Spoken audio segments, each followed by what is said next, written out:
K98 Talk is expanding its lineup for 2015. This means we're expanding our advertising base. Whether you're a startup trying to push through to the next level or an established business trying to supplement your advertising budget, web-based advertising is a solid investment. Thanks to Talk's newest partnership with TuneIn Radio and instant access to our sister station, K98 FM, we give you worldwide access at a reasonable cost. Interested parties should email us at advertise@k98talk.org.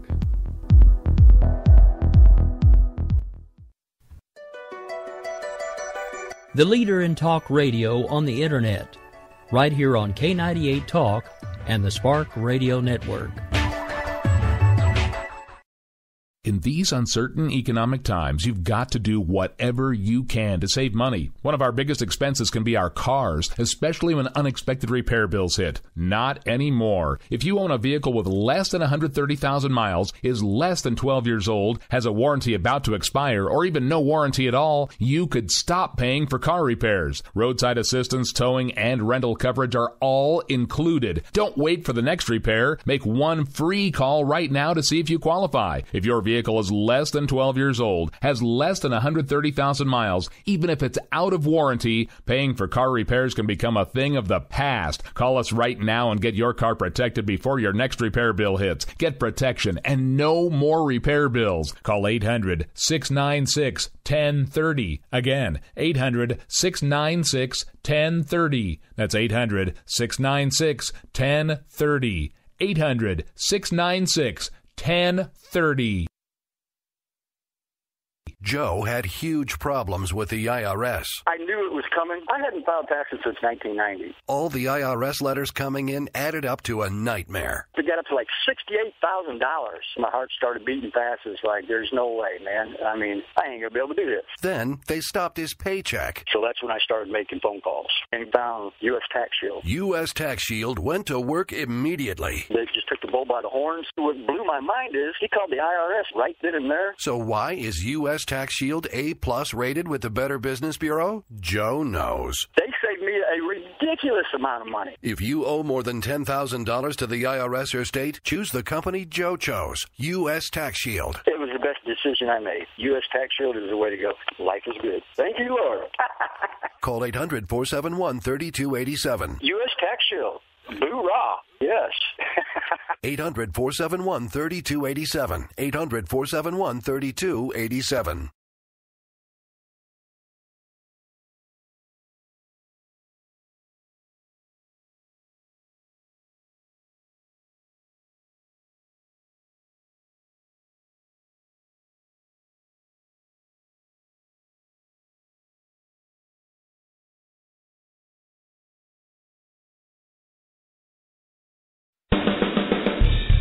They say we offer simple answers to complex problems. But perhaps there is a simple answer. Not an easy answer, but simple. It's common ground. It's common ground. It's common ground. It's common ground. We have serious problems to solve, and we need serious people to solve them. Republicans and Democrats. All right, folks. Well, it's about an half hour behind schedule, but hey, this is an old school episode of Finding Common Ground, so what would that be without a few technical issues? Good morning. It's about 9:30 on Saturday, and it is September the 12th, and I am joined by the original founding liberal co-host, Mr. Dave Brown. Good morning, sir. How are you? Top of the morning, panicking a little bit earlier when my freaking microphone stopped working, and my headphones were working fine, and so I was like, what the hell? When you called me this morning, and trying all this different stuff, run these troubleshooters, then check the volume on the actual control on the headphone/mic combo, and for the first time noticed there's a mute switch, which was on mute. It's too bad I don't have control of that mute switch. Oh. Oh, wait, actually, I forgot. Yes, because, see, right now, you can't say anything. Ha-ha! Try it. Go ahead, try. I'm just playing. Yes, see, this would make all the listeners happy. because Lord knows they don't want to hear me. Oh, whatever.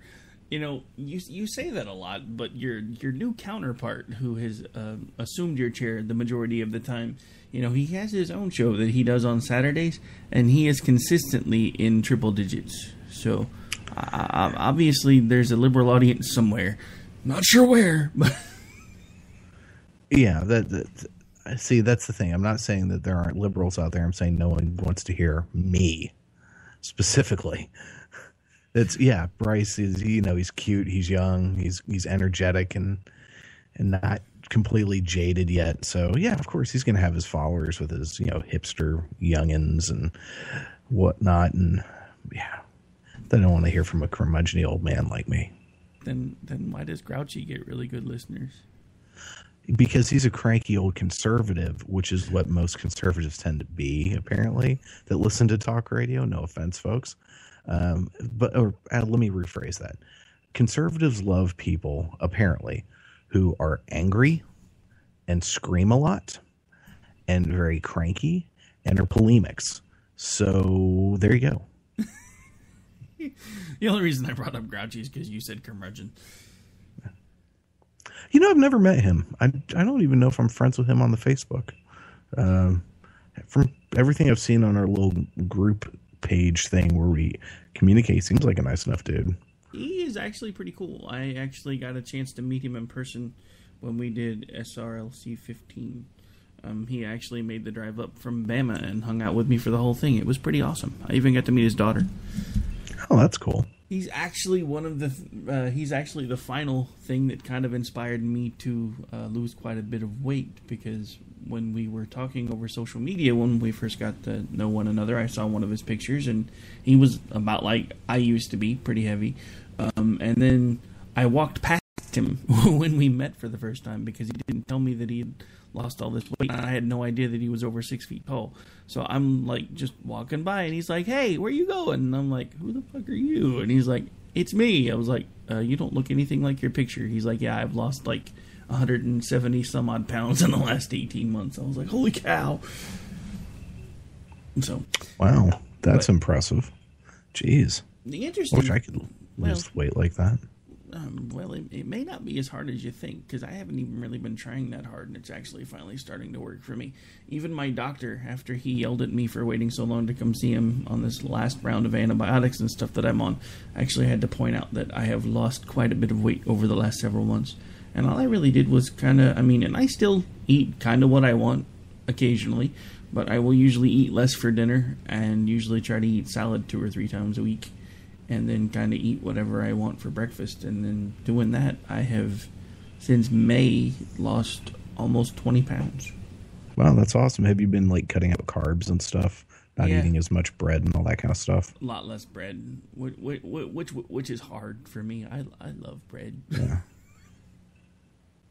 Most of the time, when I was really serious about it, before I just kind of figured out if I just cut my portions, I'm still losing weight anyway. I actually was going through the thing of anytime we made like hamburgers or hot dogs or something, I had mine put in a tortilla, and I just kind of decided that didn't really taste quite the same. So, yeah, I like. You know what I like is tortilla pizzas.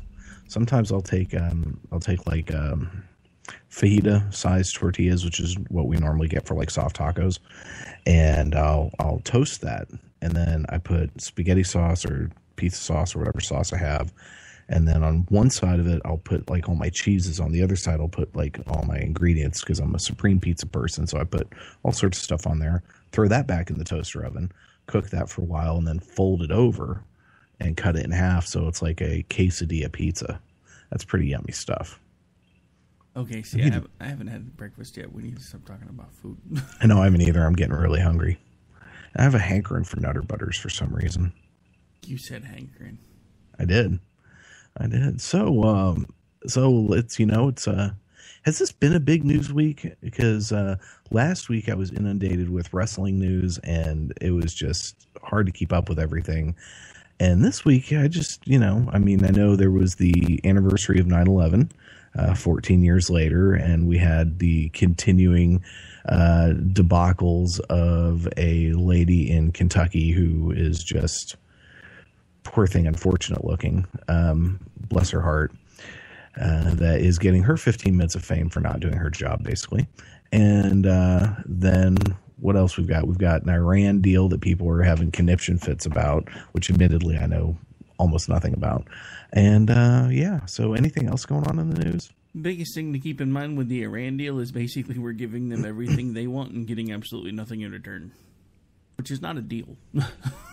See, now I've heard, I was listening, because I say I don't pay that much attention to the news, and really I don't, but I do listen to, radio in my car, news radio, and I heard a few different reports about that the deal is not as one-sided apparently as it seems. Now, I'm not, well versed enough on the topic to broach it, especially with someone as well versed in his things as the rowdy one here. So I think there's probably more to it than it seems. Again, as far as I'm concerned, though, we should have just gotten out of the Middle East a long time ago.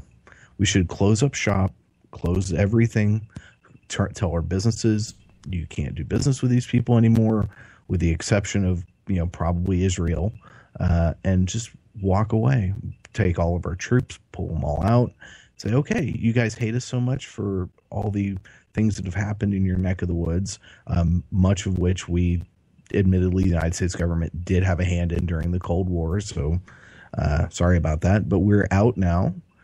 Good luck with all that you guys want to do. When you're ready to, sit at the big girl table, you can give us a call. Until then, see ya. And walk away. That would be the best thing to do. I mean, and because really, you people go on and on about the Middle East and how they're devils and monsters and all of this. What it really is, it's a part of the world where people have zero hope, and there's absolute desperation. There's barely any chance to make a good living for yourselves, especially for the common folks and the poor folks. And that is a place, just a perfect place for charismatic leaders to come in and offer false hope through things like religion. And then that convinces desperate people to do stupid things. And that's where we get the powder keg that is the Middle East. So I say we get out, let them do their thing. Because it's really, at this point, it is either walk away completely or do what we did to Japan, lay it to glass and rebuild it all. Because you can't. We've proven that 14 years of pussyfooting around there. 14 years after 9/11, and God knows how long before that. You go in half-assing it, dancing around. Ooh la la la la la. We're going to try to blow up some stuff, but in reality, we're just going to kill a bunch of people that don't need to be killed. What do? We make them angrier. Okay, fine. Here you go. Here's your neck of the woods. Have fun. We'll be over here. See ya. I can't disagree. The only reason I know it won't ever happen is because of oil. Exactly. Because the oil barons own this country. They own our political system. Hell, one of them was a vice president for 8 years. And look how great that went. So, yeah, we don't have policies for the people. We have policies from the government for the rich and powerful. And it's just probably not going to change. So yeah, the Middle East is messed up, and you know who's really suffering because of all that? The average folks there. They're the ones getting screwed. They're the ones that don't have enough food to eat, or are desperate, and are getting told these outlandish promises by these charismatic religious leaders, and so they run off and do stupid crap in hopes to maybe get money for their families, food, and if the world sucks this bad and they're that desperate, they think, oh, I'll go to heaven. So, yeah, how about we stop worrying about oil? And besides, we should have been off oil a long time ago. At this point, we have the technology to figure out better ways to produce energy that are clean and renewable and that aren't going to destroy the world. And the only reason we don't is because the people in power, the companies in power, don't want anything to change because that's going to mess up their cash flow. Well, if those stupid idiots would realize, oh, hey, maybe if we come up with another product, we could still sell it and still make money. Shocking, I know. Yeah, I never have understood that thought honestly either. I mean, because if you're that worried that if we start moving away from oil, that your business infrastructure is going to crumble, then why don't you be the one leading the push to move us away from oil so that your business stays intact? I'm confused. Exactly. It makes no sense at all. No sense. So I don't get it. I really don't. It's let's look at it really quite honestly at this point. With the technology, even if we don't move away from oil, with the technology that we have now and the ability that we have to basically squeeze every last drop out of anywhere that we can find it, we have enough oil that we don't need the stuff from the Middle East anymore. Exactly.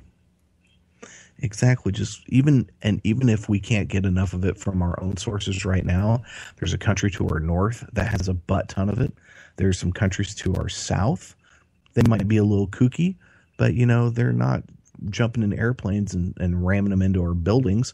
So, hey, why not go trade with them for a little while?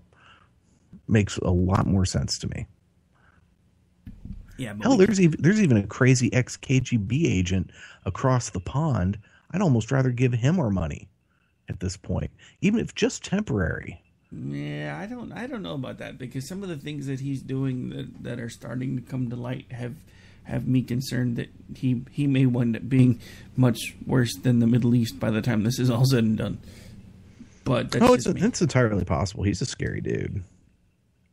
Well, let's talk about him for a second, because he's an interesting character. He came up and did most of his dealings in the Soviet Union during the KGB's high point, late 70s, early 80s, and I get the distinct impression he's trying to get back to their glory days just from a lot of the moves that he's making, and I don't know at this point if there's anybody in the world that's going to be strong enough to stop him, because we damn sure aren't going to be able to do it, because all we want to do now is hug it out.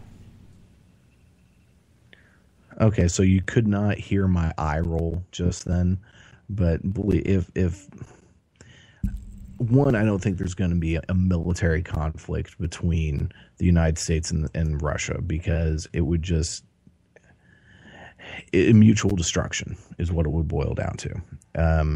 But this whole hug it out thing, believe me, when push comes to shove, guns will be fired.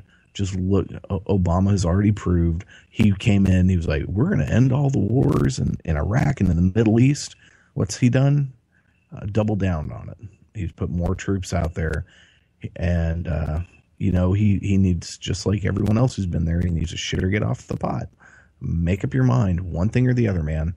Just stop screwing people over. Stop screwing the military. Stop screwing the citizens of those countries. Let's just do it or not. Yeah, but that's kind of my point. We've gotten to the point now where we only half commit because we're still secretly hoping that we can talk it out and hug it out and everybody becomes friends. If you're going to go to war, then frickin' go to war. If you're not going to go to war, then bring them home. It's pretty simple. You go to war to win. You go to war to make sure that by the time you're done, your enemies, whoever you've decided they are gone and you're still standing. If you're not going to do that, there's no point in going to war in the first place. Bring everybody home. Yeah. And the other thing, though, is at this point, we should start to realize as a human race that war is pretty stupid and really doesn't work that well.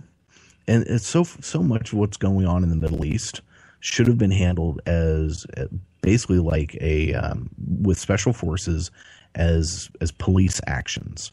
The whole trumping up these terrorist organizations to pretend that, yeah, we can talk about him later, but trying to pretend like these are these are these great grand threats like the Soviet Union is silly. One of the few good things that Obama had his hand in, who knows how much of it he actually did, but he had his hand in it, was the way that Osama bin Laden was taken down. then that's how this whole thing should have been handled. You send in the special troops, you go in, you take out who you need to take out, and you're done. Because guess what? The average folks who are desperate in those countries, probably when they sit back and really think about it, don't like those guys either, but they're terrified of them. You get them out of the way and let them handle themselves. Oh, we're not seen as conquerors anymore. We're not seen as invaders. We're seen as liberators. And besides, we don't have the resources to keep this crap up anymore. I mean, and the sad thing is we spend obscene amounts of money on our military. God only knows where it freaking goes, because it's not going to the soldiers. It's not going to the equipment that they need. It's going into some jabroni's pockets like Dick Cheney. So, okay, let's, for all the talk the war hawks and the pro-military people do every time someone suggests cutting funding, oh my God, you're taking food out of a veteran's mouth. No, we're actually taking money out of a fat cat's pockets. And I'd rather those resources actually go to veterans and current soldiers than to those who are, getting wealthy off of saying they're being patriots. Word I've gotten to the point that I almost hate. When people start throwing that word around, I'm just like, oh my God, will you shut up? Do you have nothing else to say other than I'm a patriot? Oh, okay, so yay, good for you. What does that even mean? Idiots. Do you need a moment for your blood pressure? No, I'm fine, actually. Okay, just checking. Yeah. So, yeah, honestly, I've kind of missed this. So far, you haven't really said anything that I can honestly say I disagree with. Oh, see, that's because I'm reasonable, logical, and well thought out with the things that I believe in and say. So it's hard to disagree. Oh, just for that, you get this. $8,737,540,000. We have a running gag on here. Anytime anybody says the word Trump or the name Trump, that usually winds up getting played at some point. But I wasn't prepped for it. Okay, was that Donald Trump? Yeah, he was shouting out his net worth. What a jackass! Okay, so can we talk about him for a second? Sure. Does it scare anyone else that this idiot might actually become our president? It terrifies me. Can I just be honest? It terrifies me. Because, okay, so there are certain things about him that are very refreshing. The fact that he gives no fucks. He has gone into this thing. He does not care. He can buy the world 4 times over. And he says what he really thinks, which is often terrifying. So that is refreshing in and of itself. But how is this man honestly going to handle any type of diplomacy? He can't buy everyone out or kick everyone's ass. So I can imagine that would be his governance style. I don't think he's probably this awful hate monger he gets made out to be, but I think he is an arrogant, self-absorbed jackass that probably has no concept of what the average person is going through in this world. Not that that's all that different from most of the other morons running for president, with the possible exception of Bernie. But that's just a joke, really. Even though I don't think Sanders is all that rich. Because, I mean, what's he done in his life other than be in Congress? Honestly. Again, whole other story. So we seriously, at this point, if it went down today, we would basically have Donald Trump against Bernie Sanders in the presidential race. That is just bizarrely fascinating in one way. And it's just such a dichotomy of choices. But yeah, Trump is a very odd cat. And the fact that he is a serious contender is kind of scary because he just exudes this whole, I don't know, anti-intelligence, and not intelligence as in CIA, FBI, intelligence as in smarts.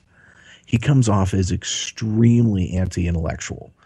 And not that sometimes being anti-intellectual isn't a bad thing, because intellectuals can be snobs and morons.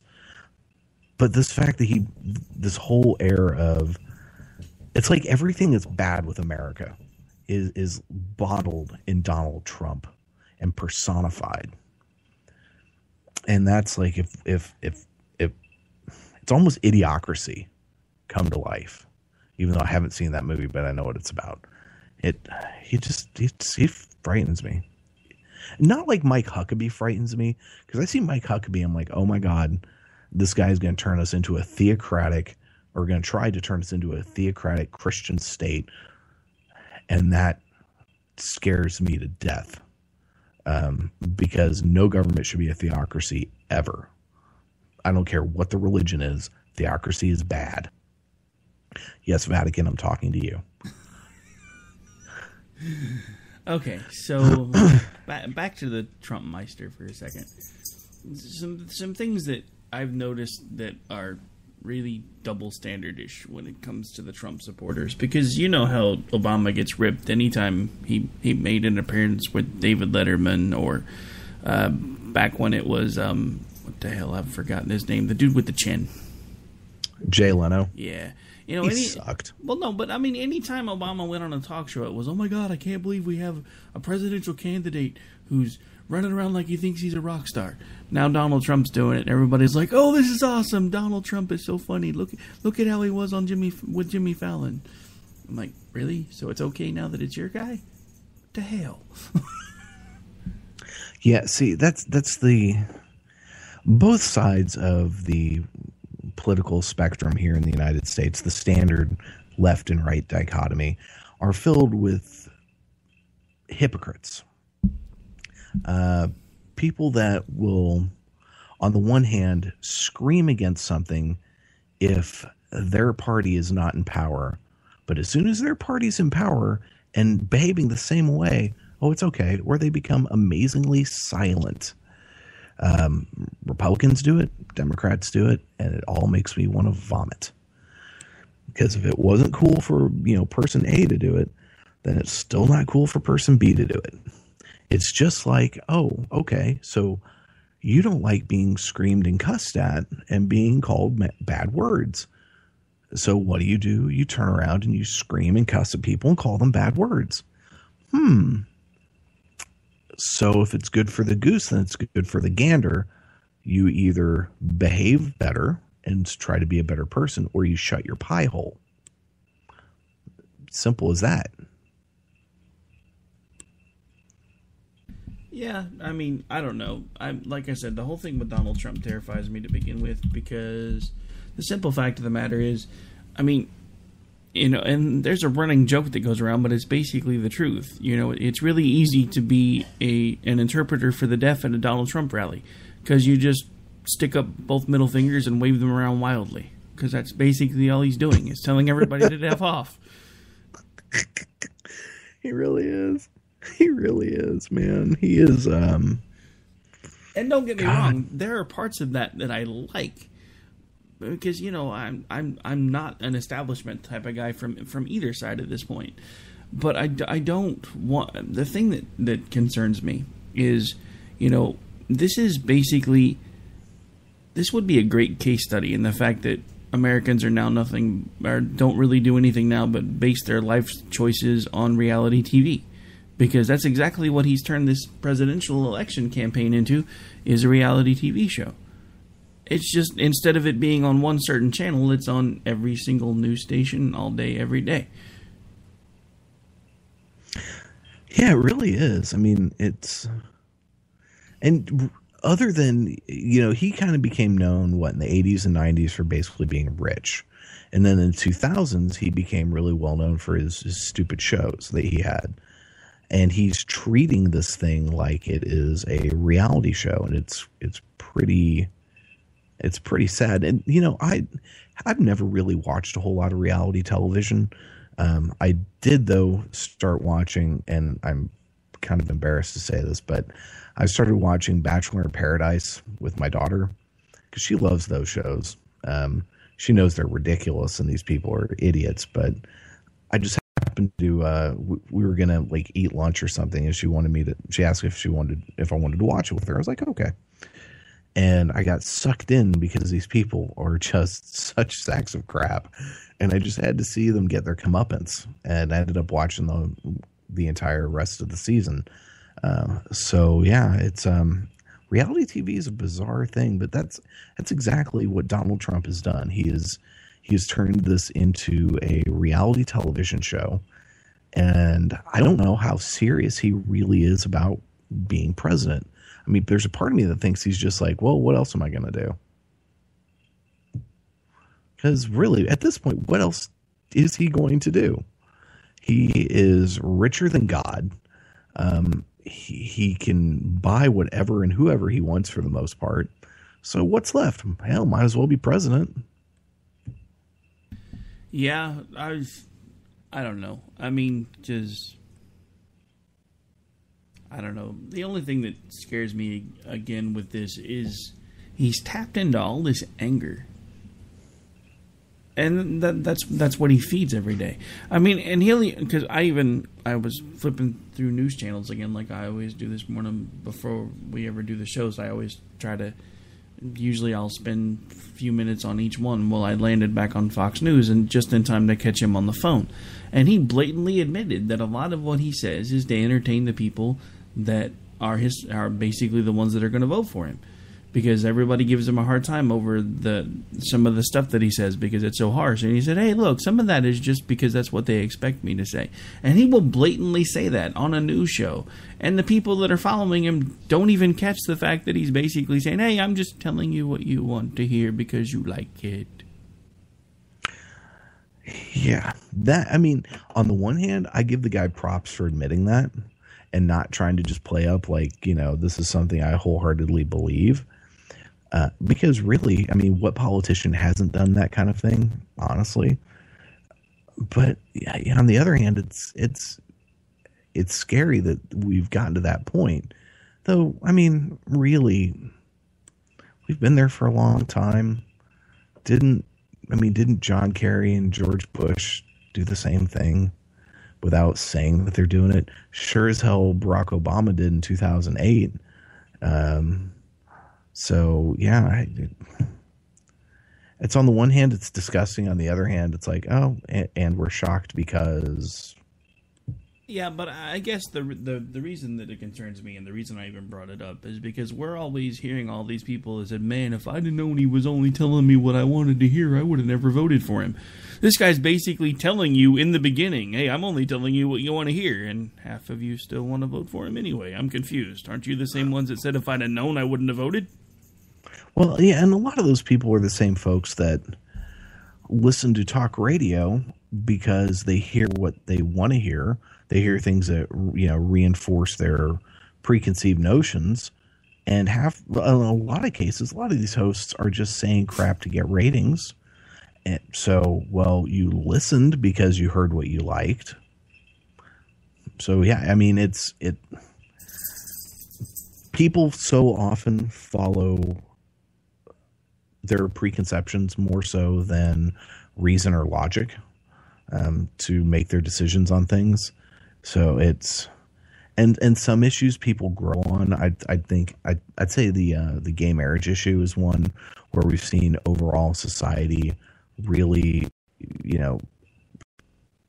turn around and realize that, okay, gay marriage isn't going to destroy the world. It's not this horrible, immoral thing. And why not let a couple of dudes or a couple of chicks sign a legal document that says they're going to, be there for each other and take all the tax penalties. And if they decide that they don't work out, then they're going to have to go through all the legal hoops of, breaking said contract. Okay, great. That it's good to see, America turn around, realize something and go, oh, okay, that's not so bad. That makes sense. And have it go through. Of course, then there are people that are just so caught up and refusing to let go and seeing the idiocy of their ways. Kim Davis, I'm talking to you. Speaking of Kim Davis, we'll actually talk about her a little bit when we get back, but we got to take a break. All right. It's common ground. It's common ground.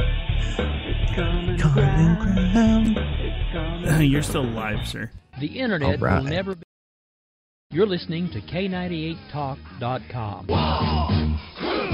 Good God, y'all. What is it good for? Absolutely. Let's get started again. When our water heater broke down last month, it was a nightmare. It took 5 hours for the plumber to show up, and he charged us a couple of $100 just to come out. And then it cost another $1,800 to put in the new water heater. By the time it was all said and done, I felt like I'd been taken. But what else could I do? The smartest thing you can do is get a home warranty from American Residential Warranty. Their home warranties pay to repair or replace all your major appliances when they break, and they will break, and at the worst possible time. Call American Residential Warranty right now for free information on home warranties starting at just pennies a day. Don't wait for your refrigerator to stop running or your ceiling fans to stop turning. Call American Residential Warranty right now. Ask how you can save up to 50% on washer and dryer coverage. Just call 1-800-513-6154. That's 1-800-513-6154. Again, 1-800-513-6154. Call now.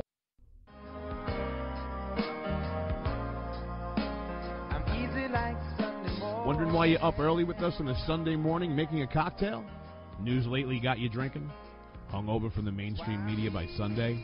We are, and we got you covered. We sure do. We got your hangover cure for those weekly news blues. So sit back, top off your mimosa, and add some Baileys to that coffee.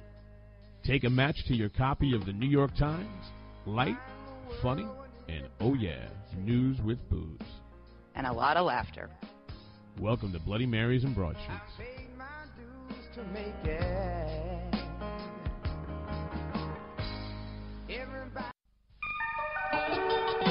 The staff of K98 Talk and the Spark Radio Network is proud to announce that our very own Rowdy Rick Robinson has been selected as one of the top conservative talk show hosts in the nation for his program America Off the Rails. Again, congratulations to Rowdy Rick Robinson for a job well done and another reason to stay connected to K98 Talk and the Spark Radio Network.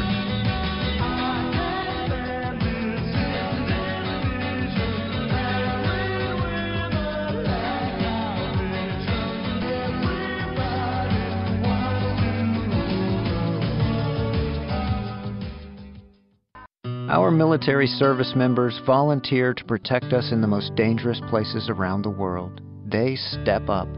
And when they are severely ill or injured, returning to their families is only the beginning of their long road home. Wounded Warrior Project provides these brave men and women whatever they need to continue their fight for independence at no cost for life. So now it's time for a grateful nation to step up. Join us at findwwp.org. It's common ground. It's common ground. It's common ground. It's common ground.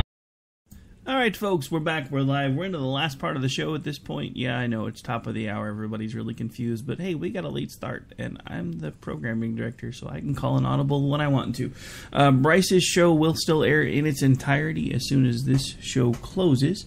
It will, of course, be a replay. We have his most popular episode, which as of now has been listened to over 700 times, which is an interview he did recently with a pastor by the name of James David Manning, I believe. It was a pretty good interview. I gotta say the dude was a little crazy in my opinion, but that's probably why it's been listened to over 500 times. Very nice. Very nice. All right, so before we took the break, we did start mentioning Miss Kim Davis. I think I will let you take lead on this one because I've been talking about it a lot lately, so I'm curious to get your perspective. Well, for the longest time, I didn't follow it much. I saw the pictures of her and whatnot, and I didn't know the details specifically of her job, and I just kept thinking, why not fire the bitch? I mean, she's not doing her job. Fire her. Then I found out, oh, that's an elected position. Oh, can't really just fire her. So, I don't know, man. I heard some pretty good, thoughtful discussion on this on NPR. Go figure, thoughtful discussion on National Public Radio. Would you quit plugging the guys that didn't even bother to show up to the Southern Republican Leadership Conference? And some Southern Republican circle jerk fest. Why would that? They're the ones that reserved the table and then didn't even bother to show up. Hey, who knows? But I apologize for referencing another place. But that's I don't mind that you reference another place, just not those guys. Oh, so it's okay if I talk about Rush Limbaugh on Fox News. I see. Or CNN or MSNBC, just not NPR, because they annoy me. Oh, because they do their jobs well, unlike everyone else. Got it. No, I'm just kidding. Anyway, but someone came on and was saying, if someone has a religious objection to something in their job, as long as there is a reasonable, how did they put it? Basically, a reasonable workaround so that this person doesn't have to violate their deep-seated religious beliefs, but can still do the vast majority of their job, then that's okay. In the case of Miss Davis here, essentially, if she is unwilling to perform or give these marriage licenses, as long as there's someone else in the office, when two dudes roll up and say, hey, we're getting hitched, she can go, okay, hold on, I will get someone who can help you with that. Can walk away, have someone else come in. She is not signing the paperwork, thus not taking part in said, in her eyes, abomination. But those people get to leave happy. She has not done anything against her religious beliefs personally, so it's a win-win for everyone. So that is a reasonable workaround for the situation. Just like if someone is, let's say someone is a devout Jew and works somewhere where they're like no hats, but they can wear their little Jew cap. Well, that's reasonable. It's not hurting anybody. It's a good workaround. So if we can just sit back and not be extremist buttholes about this whole thing, she can keep her job and keep providing for her family, which is what she needs to be able to do without, violating her religious beliefs, what be them antiquated or just incorrect, whatever. And other people can get the services that their tax dollars pay for, or in this case, their fees pay for, because when you get a marriage license, you're dropping some cash. So it's a win-win. She's had her 15 minutes of fame. Mike Huckabee, desperate to move up in the presidential polls, and of course latching on to anything that he thinks Christians are being persecuted because he's just a nutcake like that, is latched on to her. Poor Ted Cruz tried to and got shut out, which is all sorts of pathetic. So yeah, that's kind of my take on her. Now, I do find it completely ironic that this woman has gone on these, I don't know if they're rants, or she's made these statements about needing to save traditional marriage when she has been married like 3 times and has kids through at least 2 of those marriages. What is hurting traditional marriages more? A couple of dudes getting hitched, or crazy ass rednecks getting married over and over again and still popping out more and more kids? I'll let you ponder that one. Don't hold back. Tell us how you really feel. Okay, so... But the gist of it is, all this having been said, I wish her no personal ill will. I want her to be able to keep her job as long as whenever the handful of gay couples that still live in Kentucky show up in her office, that she walks away, lets one of her coworkers do their thing, and find something else to do for 10 minutes or however long it takes.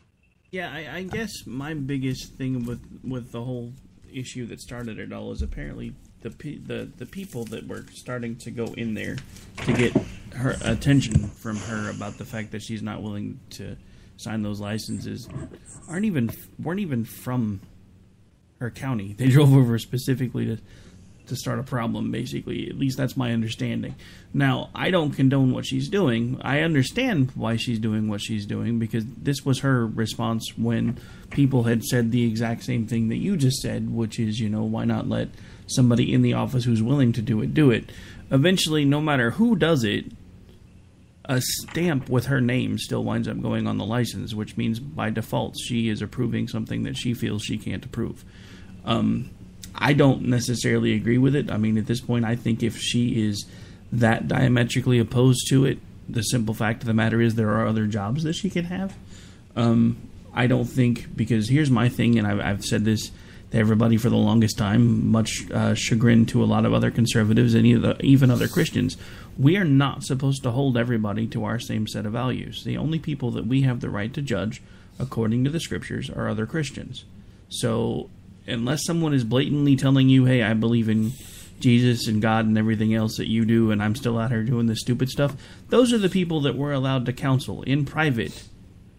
Not in public, in private. But we're not supposed to hold the rest of the world to our standards. The Bible doesn't say that anywhere. That's my problem with it, is we are getting to the point, and we're starting to see it in other places, and everybody's starting to freak out about it. Like this school in, I think it wasn't Tennessee, I don't remember where it was, but there was a school where a teacher recently had her entire class say the phrase, "There is no God but Allah." And everybody's up in arms about it. And I'm thinking, well, if a Christian teacher had everybody say praise Jesus, everybody would be like, oh my God, that's awesome. But the shoe's on the other foot and everybody's freaking out. That's my problem with all of it. You can't have it both ways. But yes, I can, because I'm a persecuted white Christian male, and by God, the world hates me. You did that a little too well. I know. Have you been practicing that? I hear it all the time. All the time. So, okay, so enough about this, her. So I did have a question that you recently wrote for Free Press OK, an article about how things have changed since 9/11. I actually read this morning. Very good. Very well done. But I do have to ask you something about something you stated in here. Mm-hmm. Let me find the quote. Okay. And this is from the second paragraph. And I quote, "We have a president who truly believes America is the bane of the world's existence rather than the beacon she was to all who saw her. Not to mention that we have quite literally made a deal with the devil to supposedly avoid nuclear war." I'm like George Bush. I have a problem with that word. That's a hard word. So really the first sentence is the one I have to question you about, because as you know, and anyone who has listened to this show for long periods of time knows, I'm no fan of the president. But has he ever really said that he sees America as the bane of the world's existence? He spent the first 6 months in office going around apologizing to the world for everything that he felt we did badly before his first term in office. So, yeah, I think he kind of proved that point. No, I think this is hyperbole. Because he went around and said, hey, I'm sorry about the previous administration. And as in his eyes, there was a lot of stupid stuff the previous administration did. And one can argue that one way or the other. Also, we do have a relatively colored history for not always being the best nation in the world. Does that make us the bane of the world? No. But the problem I think a lot of times people have with people who stand up and say these things, and not just Obama. Has done it in a more spectacular way, and I don't mean that as a good thing, than others. But anytime you have someone who is not just praising and kissing the ass of America and, and the history and saying we're the greatest thing since the sliced bread and the wheel, then automatically you hate this country, which I think is a load of caca. You can't truly love this country without knowing its faults and its flaws and the storied history that we have. So having a leader going by and go, hey, man, I'm sorry about the last dude. I know policies didn't work out the way we wanted, We see things differently. I'm going to try something different now, even though it was all a bunch of crap, because really nothing has changed. And he's a PR hog and just a, snob and a half. So he had to go through and do that stuff. But to sit back and say, so that was my thing. I'm reading this. I'm like, really? Can I quote? And this is from his wife, not from him. But for the first time in my life, I'm proud to be an American. Oh my God! Here we go with that quote again. Let's dust that sucker off. Yeah, she is also a polemic. Do we need to go and find quotes of some of the crazy ass things Ann Coulter says? I personally despise Ann Coulter. That's beside the point. You're not understanding that, this is someone who he spends a lot of time with. This is someone that he's had children with. Do you think she's the only one that holds these beliefs? I mean, look at what he did. Look at what he did one of his first days in office. He sent the bust of Churchill back across the pond. He didn't move it down to the basement so the next person that moves in can say, hey, let's bring that back up from the basement. He basically gave Britain the finger and said, yeah, no, you can have this back now. So I think in a lot of ways, he has proven by his actions that not only does he not really care that much for this country, he doesn't care that much for Western culture at all. But that's just my opinion. That's why it's called an opinion piece. If you'll notice, it was filed under opinion. I didn't say it was fact. I'm calling you out on some hyperbole that you used. That's all. I'm not saying that you said this was, fact. I'm trying to say that this is a silly statement that you made, and it's. See, on the one hand, it's a great statement in that this is the kind of stuff that drums up listenership and views. So on the one hand, it's excellent. You're doing what you can to help promote this business and make it succeed. But on the other hand, it's silly and over the top. And it is also my opinion. So you are in effect calling me silly and over the top. Thank you very much. Well, you are, sir, and I love you for it. You're a great wobbly, silly man. And I'm a great, silly, one-handed man. That's why we work so well together. You got the panoramic eyes, and I got the 5 missing fingers. We balance it out so well. You call me out on the silly shit I say. So when's the last time I called you out on anything? All the time. When? Call me an idiot all the time. I did not. You called yourself an idiot this morning because you forgot the mute button. And I said, no, you're not. Calm down. You call yourself names a lot more often than I call you names. Oh, yeah. That is true. The worst things that have ever been said about me have come out of my own mouth. That is it. I will give you that. But, you will call me on my stuff. No, usually I just let Hank do it anymore. What was that? Usually if I don't like what you're saying, I just let Hank call you out. Oh, okay. I see things like this and I'm like, okay, I think there's probably a way that this could have been expressed without such over the top hyperbole and still made your point. I'm sorry. It's after watching him for the last 7 years, that is exactly how I feel. If you don't like it, that's not my problem. I'm glad you're so concerned with the opinions of others. That's fantastic. You make an excellent talk show host, sir. And I mean that from the bottom of my heart. Wouldn't you have to have a heart? Oh, fuck you. All right, we actually are getting down to the bottom of the show. Why don't you go ahead and let folks know where they can find you should they choose to do so, and the other stuff that you have going on around this great network of stations of ours. Well, apparently hell. That's where I live. Not yet, but soon. Bernie. Oh, yeah, I know. I'm saving that seat. It's he's shining up real good for me. But you can let's see. So I've got my killer wrestling show called Around the Ring. You can check that out here on the K98 Talk, and you can also hear that on the Spark Radio Network and the Kings of Wrestling at kowempire.weebly.com. And you can read my music blog at oklahomalefty.com. You can read about all this great music that you should be listening to, but no one is. And there are also links on there to my music podcast, K98X The Fringe Podcast. So you can check that out. Follow me on Twitter at around the, a couple of places. The wrestling show is at Around the Ring OK. Me personally is at Oklahoma Lefty. Though I will say if you've got, I try not to be too political. So if you friend me up with a page that is just a whole bunch of political crap on there and Patriot and flags and all this, that's great. If you want to talk to me, awesome, please do.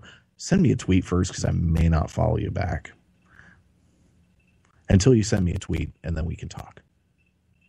Because by God, everyone wants to connect with me. I know, right? Oh, because I'm so important in this world. No, I'm actually not. No one gives two shits. It's okay. Wow. Nice. All right, so we are getting down to the end of the show. Just to remind everybody, I am on here every Monday through Friday, 6 Central, 7 Eastern, on America Off the Rails. Also usually host every Saturday morning, Finding Common Ground at 9 in the morning. Don't forget, when this show is over, the Bryce Robbins Opinionation Show will be heard in its entirety, starting, of course, a little bit later than expected. And I will be back with you guys Monday, right here on K98. Of course, tomorrow you will be able to hear the interview that I just did. If you hadn't heard it yet, you'll have a chance to check it out tomorrow on Red State Talk Radio, live over there at 5 a.m. Central, 6 Eastern. And then, of course, I'm on AMFM247.com and a bunch of other places too. You are all over the place, man. You are being successful. I'm trying. I'm proud of you, sir. I'm trying, man. I'm trying. All right, we got to get out of here, folks. It's been a pleasure. Enjoy the rest of your Saturday. Thanks for hanging out with us. It's common ground. It's common ground. It's common ground. It's common ground. The internet will never be the same. You're listening to K98Talk.com. Wow! Good God, y'all! What is it good for? Absolutely! Let's get started again. When our water heater broke down last month, it was a nightmare. It took 5 hours for the plumber to show up, and he charged us a couple of $100 just to come out. And then it cost another $1,800 to put in the new water heater. By the time it was all said and done, I felt like I'd been taken. But what else could I do? The smartest thing you can do is get a home warranty from American Residential Warranty. Their home warranties pay to repair or replace all your major appliances when they break, and they will break, and at the worst possible time. Call American Residential Warranty right now for free information on home warranties starting at just pennies a day. Don't wait for your refrigerator to stop running or your ceiling fans to stop turning. Call American Residential Warranty right now. Ask how you can save up to 50% on washer and dryer coverage. Just call 1-800-513-6154. That's 1-800-513-6154. Again, 1-800-513-6154. Call now. Tired of paying outrageous prices for Viagra? Well, we have great news for you. Now you can finally get Viagra at huge discounts. Healthy Man allows you to save up to $500 on Viagra. Why pay U.S. pharmacy prices of $15 per pill or more when you can get Viagra for less than $3 a pill? Call today and get 40 Viagra pills for only $99. This can cost as much as $600 at your local pharmacy. You can't afford not to call us. If you want Viagra at the lowest prices, never pay $15 a pill pharmacy prices again. Get Viagra for less than $3 a pill. Call 1-800-516-7602 today and save up to $500 and get 40 pills for just $99. Healthy Man is fast, easy, and affordable. Operators are waiting at 1-800-516-7602 to take your call right now. Call 1-800-516-7602. That's 1-800-516-7602. Again, 1-800-516-7602.